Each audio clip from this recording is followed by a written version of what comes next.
Dwight reminded us in the prayer, we serve the one living God. This song says, I serve a risen Savior, and I know he's working in this world. We'll stand and sing this song, please, before Al delivers the message for us this morning. He lives. I serve a risen Savior, he's in this world today. I know that he is living, whatever men may say. I see his hand of mercy, I hear his voice of cheer, and just the time I need him, he's always here. He lives, as Jesus lives today. He walks with me and talks with me along the narrow way. He lives, creation to impart. You ask me how I know he lives. He lives within my heart. In all the world around me, I see his loving care. And though my heart grows weary, I never will despair. I know that he is leading through all the stormy blast. The day of his appearing will come at last. He lives, Christ Jesus lives today. He walks with me and talks with me in narrow way. He lives, salvation to impart. You ask me how I know he lives. He lives within my heart. Rejoice, rejoice, O Christian, lift up your voice and sing eternal hallelujahs to Jesus Christ our King, the hope of all who seek him, the help all who find. None other is so loving, so good and kind. He lives, Christ Jesus lives today. He walks with me and talks with me along life's narrow way. He lives, salvation to impart. You ask me how I know he lives. He lives within my heart.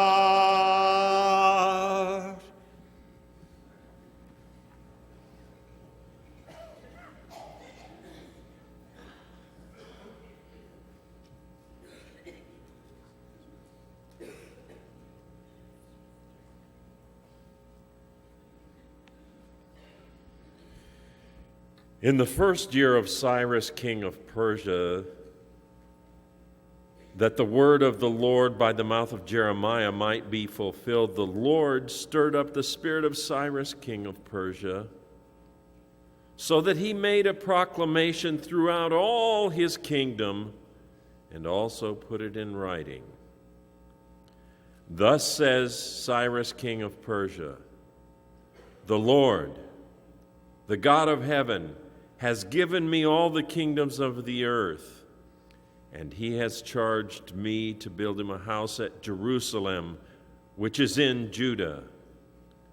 Whoever is among you of all his people, may his God be with him, and let him Go up to Jerusalem, which is in Judah, and rebuild the house of the Lord, the God of Israel. He is the God who is in Jerusalem. And let each survivor in whatever place he sojourns be assisted by the men of his place with silver and gold, with goods and with beasts, besides free will offerings for the house of God that is in Jerusalem. The words of Nehemiah, the son of Haliah. Now it happened in the month of Chislev in the 20th year, as I was in Susa, the citadel, that Hanani, one of my brothers, came with certain men from Judah, and I asked them concerning the Jews who escaped, who had survived the exile, and concerning Jerusalem. And they said to me, the remnant there in the province who had survived the exile is in great trouble and shame. The wall of Jerusalem is broken down, and its gates are destroyed by fire. As soon as I heard those words, I sat down and wept and mourned for days. And I continued fasting and praying before the Lord God of heaven. And I said, O Lord God of heaven, the great and awesome God who keeps covenant and steadfast love with those who love him and keep his commandments, let your ear be attentive and your eyes open to hear the prayer of your servant, that I now pray before you day and night for the people of Israel, your servants, confessing the sins of the people of Israel which we have sinned against you. Even I and my father's house have sinned. We have acted very corruptly against you and have not kept the commandments, the statutes and the rules that you commanded your servant Moses. Remember the word that you commanded your servant Moses, saying, if you are unfaithful, I will scatter you among the peoples.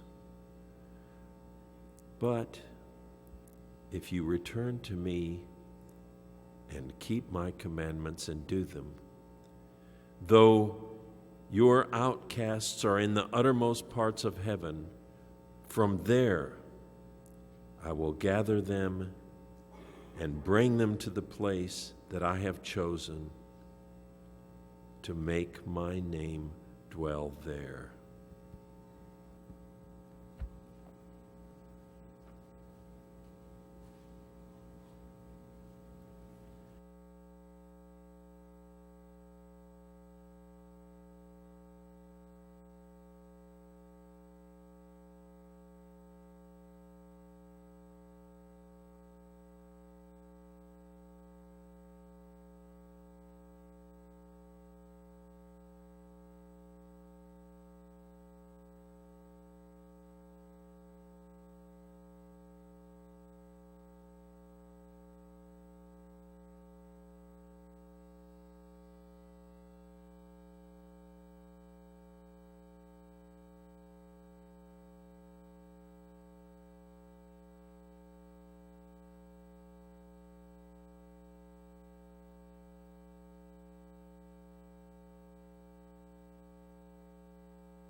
Let's turn the other one off. Good. Thank you. And let me turn this completely off. But Jim has some doctor's appointments apparently this week, and he probably will need some help going and doing those, and then they also need some assistance in providing some daily care. If you can volunteer, if you can help for a whole day at a time or part of a day or with transportation, because Jim's condition does not allow him to drive that far now. So see the ladies, see Leah, and the guys see Shannon. Where's Shannon? He was here a moment ago. Maybe he's out there taking care of the foyer. But anyway, please keep them in your prayers. Mark, thank you for those readings. And there's Shannon, by the way. In the Old Testament, in the Hebrew Bible, Ezra and Nehemiah were one book. And they were later split apart, but probably should not have been, because there's a continuous story. And there's an integration of the activities of both of these men. It pertains to the rebuilding of the walls of Jerusalem, and the history goes back to 539 in the year of Cyrus, who was king of Persia. The Jews had been in captivity for several years, and when Babylon fell to the Persians and Cyrus became king, he decided that anyone who had been displaced from their homeland should be allowed to go back. And so he told the Jews, you can go back. You can go back and build a temple. You can go back and restore your nation. And under Zerubbabel, several of them went back. And when they arrived there, the mission was supposed to be to rebuild the temple. But they got sidetracked. They started, and then they got sidetracked for several years. And they were busy building their own houses and establishing their own lives. And the house of God still had not been finished. So others came and said it's time to get it done. And they finally rebuilt it around 520 BC, some 30-something or 15 or so years later. But now it's been several years. It's about 450 BC, thereabout, and Jerusalem is now in shambles. The walls of the city have been broken. The gates have been burned, and Nehemiah comes on the scene. Nehemiah is a cupbearer for Artaxerxes, the king of Persia. And as a cupbearer, it was his job to taste the wine before it was given to the king. It was a rather big responsibility, but it also carried some danger, because if the wine had been poisoned, then Nehemiah knew he would die. But he asked someone who was coming back, who'd made a trip to Jerusalem, and asked him what the condition was. And he was told that the walls have been broken down, the gate has been burned, the gates to the city have been burned, and the people are in shambles. The people were greatly troubled, and they were in shame. The walls are broken down, the gates are destroyed, and they were just really, really basket cases there. Moved by that, Nehemiah fell on his knees and wept. He sat down and wept, and he mourned for days, and I continued fasting and praying before the God of heaven. And I said, O Lord, God of heaven, the great and terrible God who keeps covenant and steadfast love with those who love him and keep his commandments. Let thy ear be attentive and thy eyes be open to hear the prayer of thy servant, which now I pray before thee day and night for the people of Israel. Confessing their sins, his own sins, and asking the Lord to be with them. So Nehemiah went to the king and asked permission to go back and rebuild the walls. The book of Nehemiah is a very, very interesting historical book in the lives of the Jews, because it tells us that not only did God stand with his people, even though they had abandoned him, even though they had neglected the temple, they had also neglected the holy city. And so that's the backdrop. And now we look at what Nehemiah did. He went to rebuild the walls. The walls represented safety and security, because in that day, if the city was not walled, the enemies would come and just run it down and tear apart the city and loot it and lead away the best of the people. And so it was very significant that these walls be rebuilt if Jerusalem was going to be reestablished as the center for civil and religious worship. And for that purpose, Nehemiah wanted to go home and restore the homeland. It was the promised land given in promise to Abraham first and through Moses later. And the action of Moses throughout all of his life was to bring the people home, to bring them to their homeland. This is the land that God had promised them. In order to restore and revive the nation of Israel, it was necessary first that the walls be rebuilt. So when we think about the walls of Jerusalem and what was necessary to restore Israel, I think there's a very strong application for the church today. We've talked about the erosions that have occurred within the church. We've talked about the need for revival, the need for us for renewal within the church. And in that context, I think it's very significant for us to realize what they had to restore in Israel. The Jews had to restore, and you and I have to restore in the church today. They had to rebuild the walls of prayer. Prayer is our defense. It's the strong weapon we have against Satan. If you want to know what Satan fears, just think of the power that's in your prayer.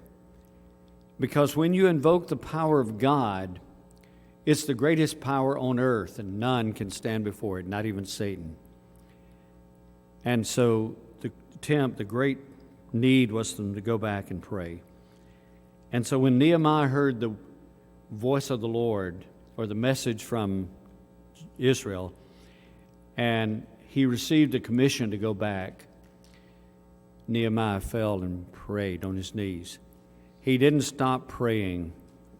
He didn't stop praying. When he arrived in Jerusalem, one of the first things that he did was he called upon the people to come back home, to turn their hearts back to God. And whenever we turn our hearts back to God, there's nothing that surpasses the power of prayer in our lives. It was essential that the people of Israel realized their need for God. The condition of the people was that they were terrified, and they were simply feeling a sense of helplessness among all the people who had infiltrated the region. There were enemies to Israel. When Nehemiah arrived and he was going to rebuild the walls, Sanballat and Tobiah, along with some others, tried to discourage first, tried to prevent, and many attacks were made to the point that those who were rebuilding the walls carried a sword in one hand and they worked with the other. They had guards who stood around the project day and night, from the beginning of the day till the stars came out, it says. And then the relief troops would come and they would guard the city at night as it was being rebuilt. The walls of the city were rebuilt within 52 days. The Bible tells us why. It says the people had a mind to work. So rebuilding the walls in chapter 1 and establishing a renewal in Israel meant that they had to realize that they needed to pray. And the Bible tells us in the Chronicles, when Solomon dedicated the temple, that God spoke to them and said, if my people who wear my name, who are called by my name, humble themselves and seek my face and pray, I will hear from heaven, I will answer their prayers, and I will heal their land. Nehemiah wanted the people to know that was an essential part of this process of rebuilding and renewal. So, when you and I realize our need for renewal, when we realize how much we need God to work in our lives and the lives of the church, of the life of the church, we will start praying. We will know that we can't do it ourselves. The church does not depend upon human power. It depends upon the power of God. When the church was established in Jerusalem, one of the very first things that happened was that Satan increased his efforts to destroy the work of Jesus by putting Christians in prison, by killing Christians, and in every way trying to block the growth of the church. He hasn't stopped. In 2,000 years, he hasn't let up, and he still tries it today. If he doesn't use persecution, he uses the world around us, the allurements of the world. He uses false messages. He uses promises that are not based in the Word of God. He gives us a sense of false hope. Just because we call ourselves Christians doesn't mean that we're Christians. Just because we maybe put a scriptural name over the doors of the church building, although the church was not named, but we call ourselves by various descriptive terms, that doesn't make us Christians. The follower of Christ is a disciple. He's a learner, and he's one who follows the Master. The church follows Jesus in every respect, in every way. And restoring and renewing the life of the church requires that not only do we pray, but we have joint participation. When the Bible describes the early church right after Pentecost, it says they continued steadfastly in the apostles' teaching. There's the Word of God. They continued steadfastly in the apostles' teaching, in the fellowship, and that word has to do with joint participation. We make it to mean that we have a meal together. We sit down and we kind of celebrate with fun and just various activities that make us feel like, boy, this is a fun church. That wasn't what fellowship meant in the New Testament. It meant that they joined hands in the work of God. And if the church is going to be the body of Christ it needs to be, we need to join hands.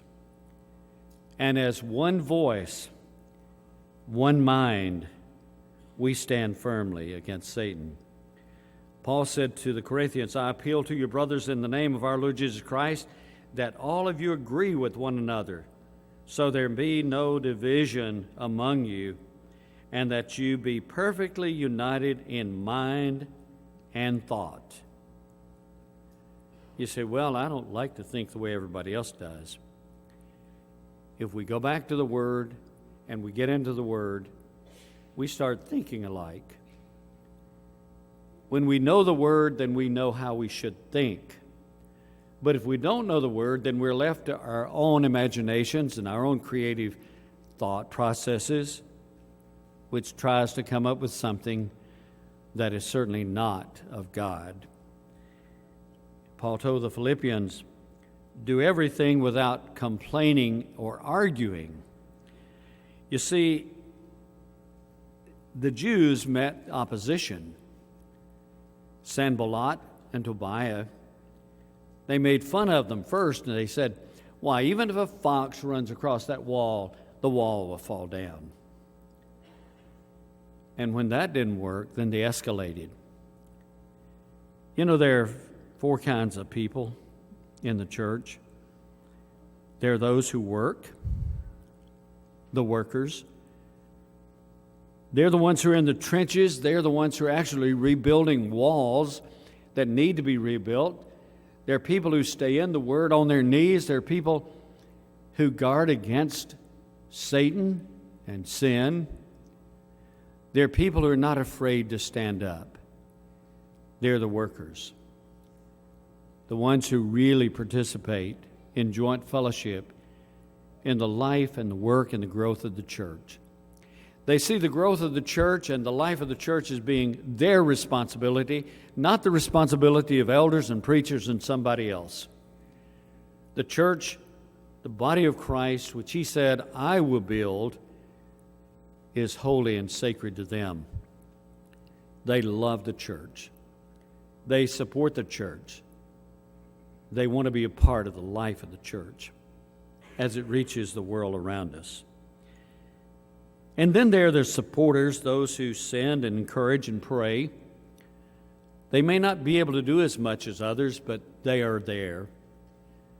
Their prayers are with those who are in the trenches. Whatever support they need, they provide it. In the help of missionaries, perhaps. In the giving of funds to support the life of the church and the work of the church. In the prayer life, their personal prayer life, who daily pray for the welfare of the church and pray for welfare of individuals in the church, not just their physical health, but their spiritual health, who are deeply concerned about the lost and those who need deliverance from Satan's power. As they work together, reach out and help each other and lift each other up. Then you have the critics. Those are the ones who try to discourage others, like Sanballat and Tobiah. They're those who try to knock down the work. They're not a part of it. They don't take ownership. They stand on the sidelines and they look and they try to find fault with others. There will always be critics of good works. There will be those who want to tear it down, whose hearts are not with it. And believe it or not, we find some of those in the church. We find people who will sit on the sidelines and not ever be active, but they'll criticize others for not doing what they themselves could do and should be doing. And they will always exist. And then there are the watchers. They're the ones who try not to discourage, but they don't help it. They just stand and look at it. They have no commitment. It can go either way. It wouldn't matter to them if the church shut down its doors. It wouldn't matter to them if the church drifted. Just whatever happens will be okay with them. They sense no responsibility for making sure the bride of Christ continues to be pure and holy. Not only do they, if we're going to have renewal, do we have to have participation, but we also need, beyond that, we need commitment to proclaiming the message, the word. I want you to turn with me to chapter 8 of Nehemiah. Now, Ezra comes back on the scene, and when the 7th month had come, the children of Israel went in their towns, and all the people were in their towns, and all the people gathered as one man into the square before the water gate, and they told Ezra the scribe to bring the book of the law of Moses, which the Lord had given to Israel. And Ezra the priest brought the law before the assembly, both men and women, and all who could hear with understanding, on the first day of the 7th month. And he read from it, facing the square before the water gate, from early morning until midday. He read the Bible to the people for 6 solid hours straight, with the people standing. The people standing. And Ezra the scribe stood beside him, and Ezra the scribe stood on a wooden pulpit which they had made for the purpose, and beside him stood Mattathiah, Shema, Ananiah, Uriah, Hilkiah, and others. Now, I want you to get the picture. In order for the people to hear him, but also in order for them to honor the Word of God, the Word was read. They put him on a wooden pulpit, probably the precedent for the church having pulpits, especially pulpits that are elevated.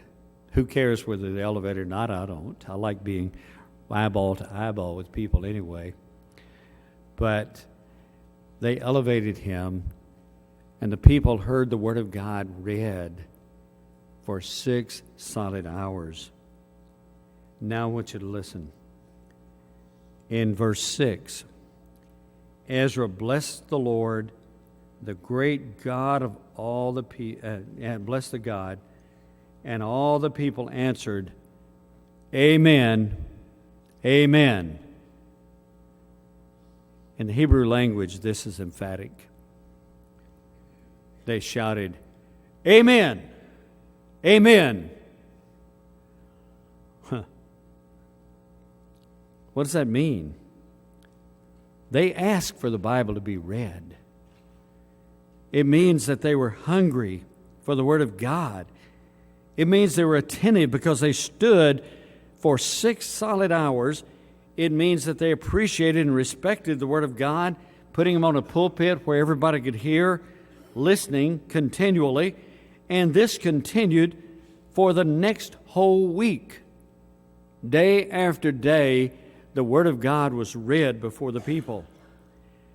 And so, if we're going to be the church that God wants, the church that Jesus built, we have to restore our love for the Word, and we have to restore our respect for the Word.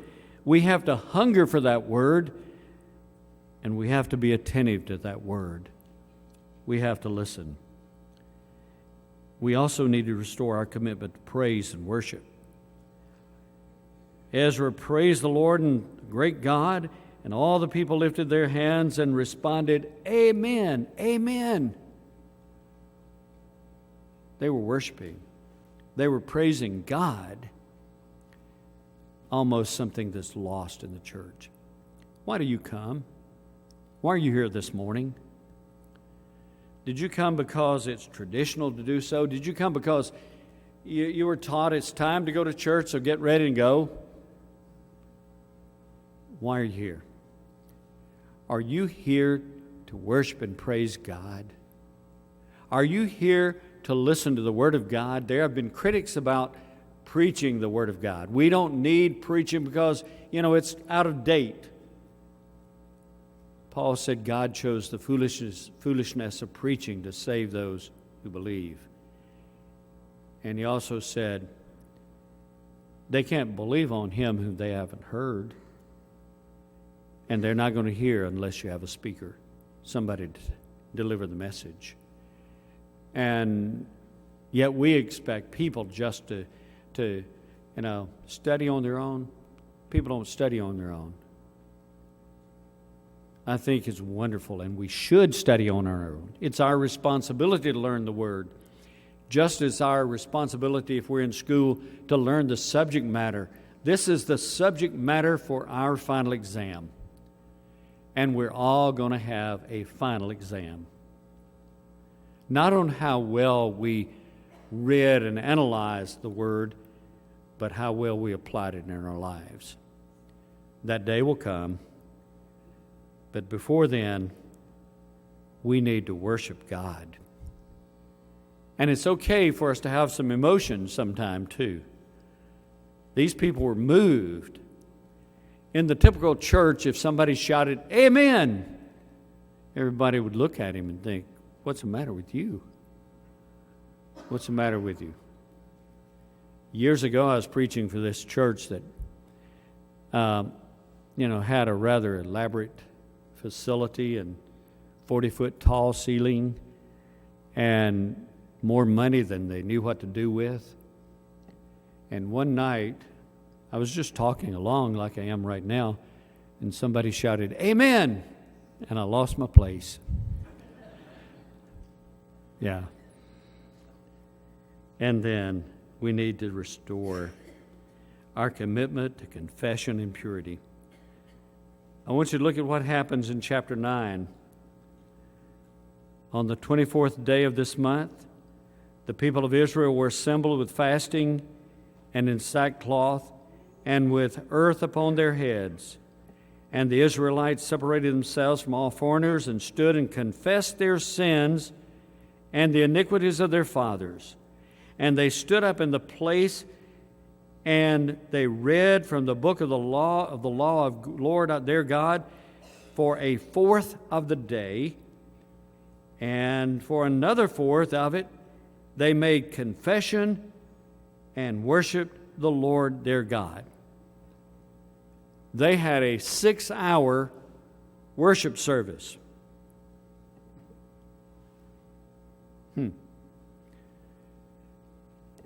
People don't really understand just exactly what preachers can see from the pulpit. And preachers usually know when people are not paying attention. Preachers usually know when people are talking or playing with their cell phones. Preachers usually know when they better quit because people have stopped listening. Can you imagine 3 hours of preaching and 3 hours of confessing our sins and continuing our worship and praying to God? There was a commitment to purity within the church. We cannot harbor sin in our lives and not expect other people to not be affected. It affects our influence. It affects our spirit of commitment to God. Nehemiah began by confessing his own sins. The people now are confessing their sins. So, I think when we realize our need for God and our spiritual condition when we're not following His will, if we really love His Word, if we really love God, then we're convicted in our sins, not just to confess. The prophet of old made it clear that what God wants is not only confession, He wants contrition. Not just saying, well, yeah, I did that, but no, I did that. I'm guilty. I sinned. Like the publican in the parable of Jesus, the Pharisee and the publican. The Pharisee congratulating himself on how good he is and what a good church member he was. No. The publican wouldn't even look up at God. He just said, God, have mercy on me. I'm a sinner. Have you ever wept because of your sins? I think we need to weep because of the sins of the church, the sins of neglect. Neglect of the Word, neglect of our commitment to the worship, our commitment to the body of Christ, and making sure the mission of the church is accomplished as we reach out to a lost world. Where are you this morning? Are you part of the restoration movement? Are you a part of renewal and revival? Are you ready to lay your life on the line and say, Lord, wherever you lead, I will follow? Not just lip service, but making sure that you, in the very depths of your heart, are committed to being God's son or daughter. If you're not a Christian, you need to begin right there. You need to come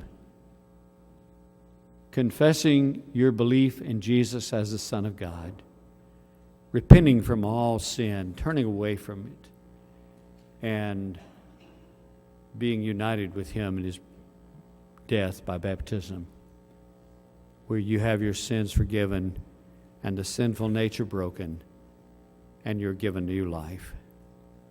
We invite you to come as we stand and sing.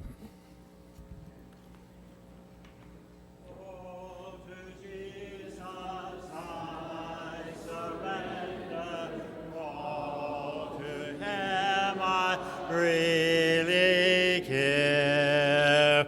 I will ever love and trust Him in His presence daily live.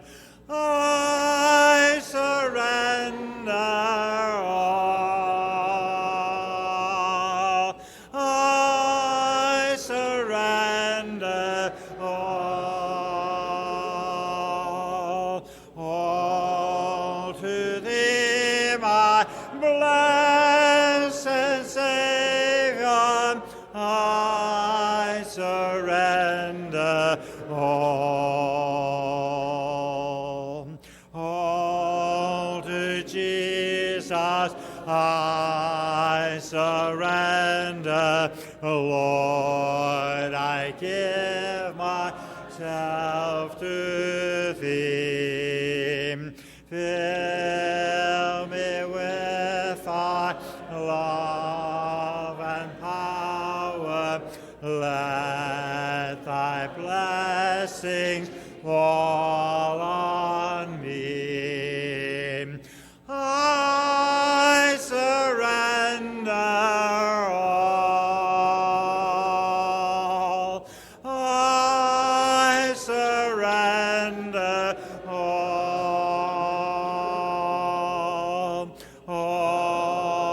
to Thee, my blessed Savior. I surrender all. Be seated, please.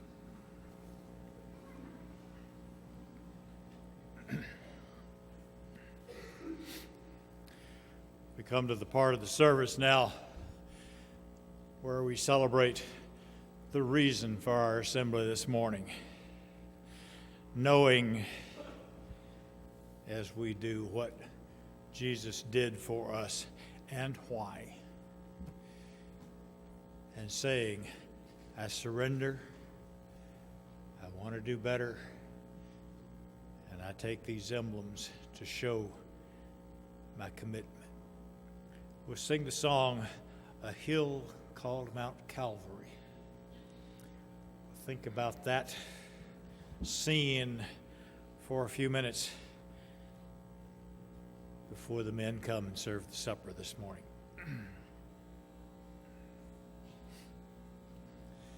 There are things as we travel this earth's shifting sand that transcend all the reason of man. But the things that matter the most in this world, they can never be held in our hand.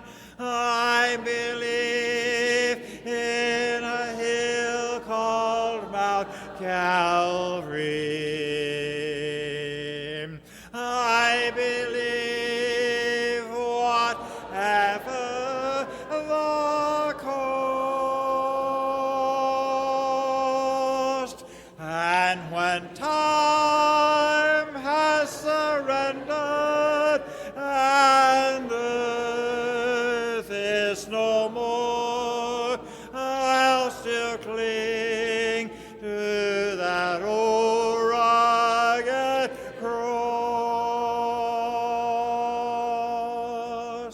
I believe that the Christ who was slain on that cross has the power to change lives today. For he changed me completely. A new life is mine. That is why by the cross I will stay.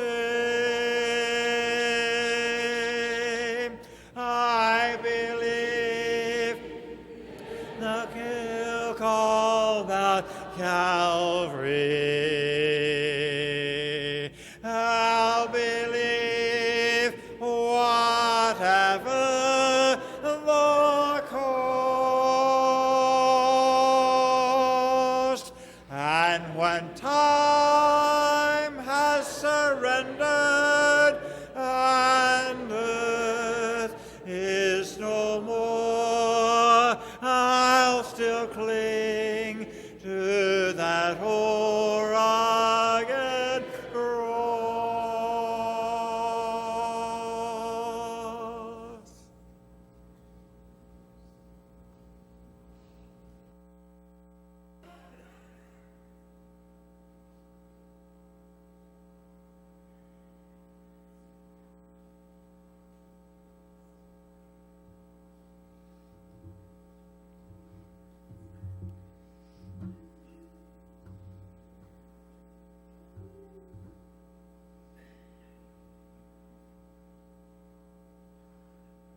Let us pray.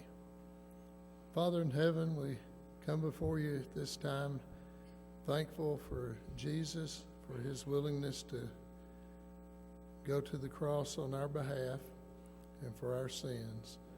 We ask that you be with us as we partake of this bread which represents Jesus' body. In Christ's name we pray. Amen.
Father in heaven, as we partake of this cup, which represents Jesus' blood, we ask that you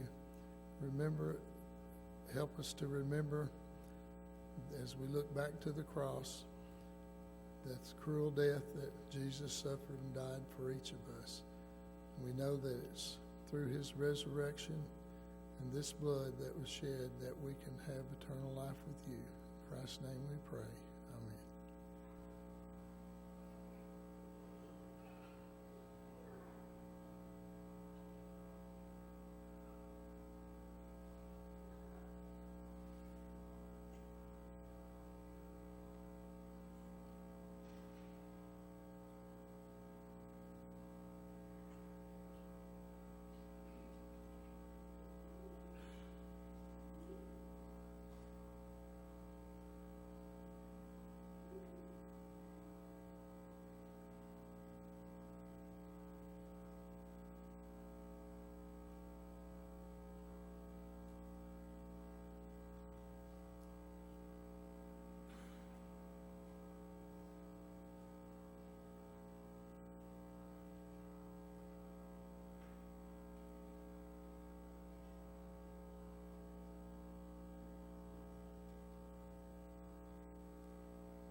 Separate and apart from the Lord's Supper, we now take this opportunity to give back as we've been blessed.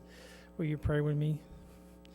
Our dear gracious Heavenly Father, to you, Father, we give all the glory. We know, Father, that without you, we would be lost. We thank you, Father, for this opportunity to give back the blessings you have given us. And we know that if it weren't for you, Father, we would not have these many blessings.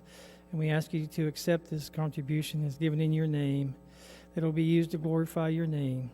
For in Jesus' name we pray. Amen.